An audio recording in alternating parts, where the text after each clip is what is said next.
Saudara, berjualan takjil dadakan di bulan suci Ramadan ternyata cukup menjanjikan. Omsetnya bisa mencapai jutaan rupiah per harinya. Berikut informasi selengkapnya.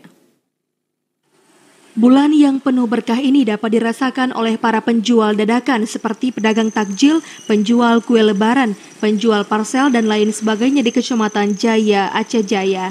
Seperti amatan TVRI di Pasar Lamno, banyak warga setempat yang menyerbu pedagang takjil yang menjajal usaha saat menjelang berbuka, dari jualan kue basah, minuman segar, hingga berbagai makanan dan minuman lainnya.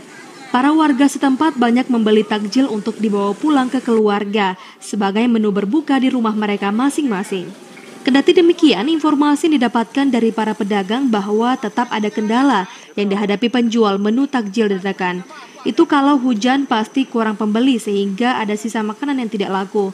Zahra, salah seorang pedagang kue, mengungkapkan selama bulan Ramadan pendapatan yang diterima meningkat dari hari-hari sebelumnya. Ia mengaku dalam sehari bisa mendapatkan penghasilan hingga 1 juta lebih dari jualannya. Pendapatan yang meningkat itu menurutnya tidak terlepas dari berkah Ramadan. Alhamdulillah, terkadang meningkat, tergantung cuaca dan situasi keadaan masyarakat.